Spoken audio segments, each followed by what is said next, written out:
Ito pala ang kwento ng buhay ni Rondae Hollis Jefferson, isang mahusay na basketball player at dating import ng talk and text tropang 5G. Halika mga kakwento, samahan ninyo ako at alamin natin ang naging kwento ng kanyang buhay.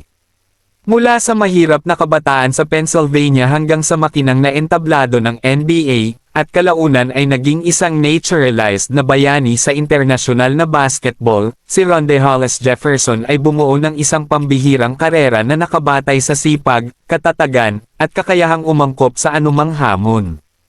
Kilala siya ngayon bilang Lefty Kobe dahil sa kanyang estilo ng paglalaro na kahawig ng yumaong si Kobe Bryant. Maagang buhay, ang matatag na bata ng Chester, 1995 hanggang 2013. Si Rondae Jaquan Hollis Jefferson ay isinilang noong January 3, 1995, sa Chester, Pennsylvania, USA. Pinalaki ng isang masipag na ina. Lumaki si Rondae sa pangangalaga ng kanyang inang si Rylanda Hollis, isang single mother na nagtatrabaho ng dobleng trabaho upang matustusan ang kanilang pamilya. Naging inspirasyon niya ang sakripisyo at tiyaga ng kanyang ina.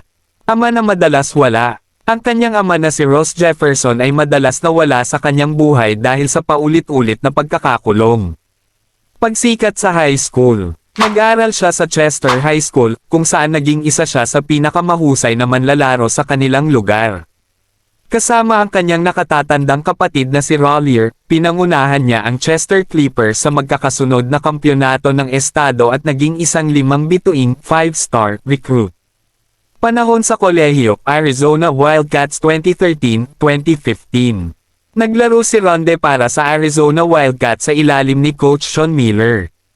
Depensang nakakatakot. Sa taas na 6'6" at may 7'2" wingspan, nakilala siya bilang isa sa pinakamahusay na depensibong manlalaro sa buong NCAA.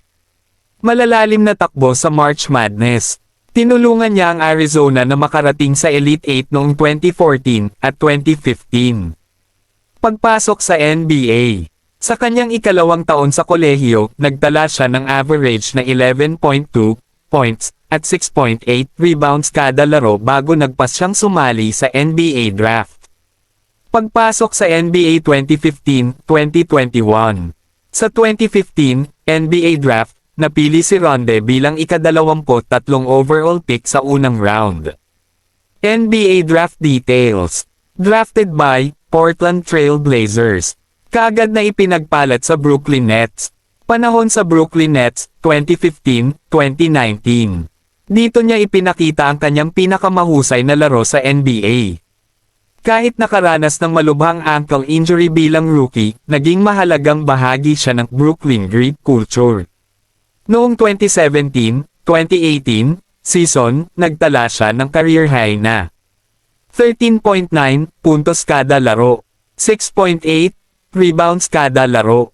Toronto at Portland. Pagkatapos ng Brooklyn, naglaro siya para sa Toronto Raptors 2019-2020, Portland Trail Blazers 2021.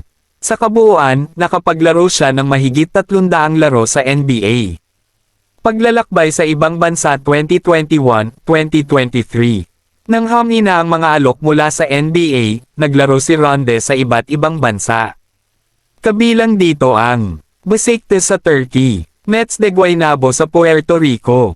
Ang mahirap na yugto sa South Korea.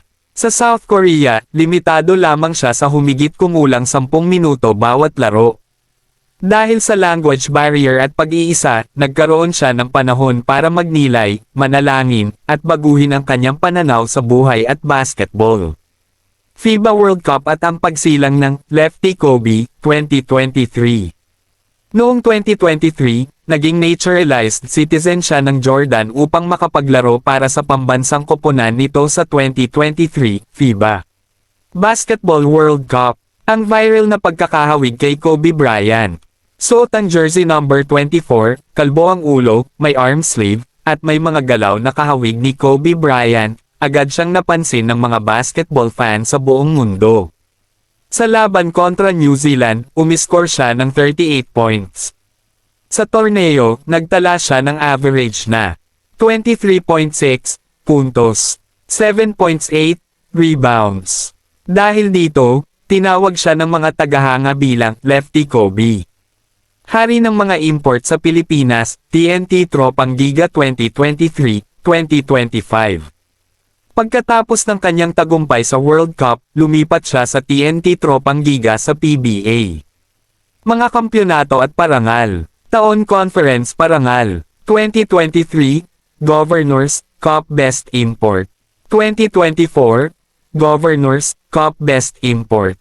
2025, Commissioners Cup Best Import. Naging paborito siya ng mga Pilipinong tagahanga dahil sa kanyang walang sawang depensa, mahusay na opensa, at determinasyong manalo. Pinsala, pagbangon, at kasalukuyan 2025-2026. Noong September 2025, lumipat siya sa Meralco Bolts upang maglaro sa East Asia Super League kasama si Justin Brownlee. Malubhang pinsala. Noong December 2025, nagtamo siya ng punit na Achilles tendon sa kanang binti habang naglalaro laban sa Macau Black Bears, dahilan upang matapos ang kanyang season. Matapang na pagbabalik. Matapos ang 6 na buwang rehabilitasyon, matagumpay siyang nakabalik sa paglalaro. Si Ronde Hollis Jefferson ay isang halimbawa ng katatagan at pagsisikap. Mula sa pagiging batang lumaki sa kahirapan sa Pennsylvania, naging manlalaro siya ng NBA, naging bituin ng Jordan sa FIBA World Cup, at kalaunan ay naging isa sa pinakadakilang import sa kasaysayan ng PBA. Ang kanyang kwento ay patunay na ang sipag, tiyaga, at pananalig sa sarili ay maaaring magdala sa isang tao sa pinakamataas na antas ng tagumpay. Nagustuhan nyo ba ang ating video mga kakwento? Wag mo naman kalimutang i-like ang video natin at i-follow mo na rin ako, para updated ka sa mga bagong video natin at i-comment mo na rin dyan sa baba kung saan lugar ka para alam ko kung saan nakarating ang ating video. Salamat!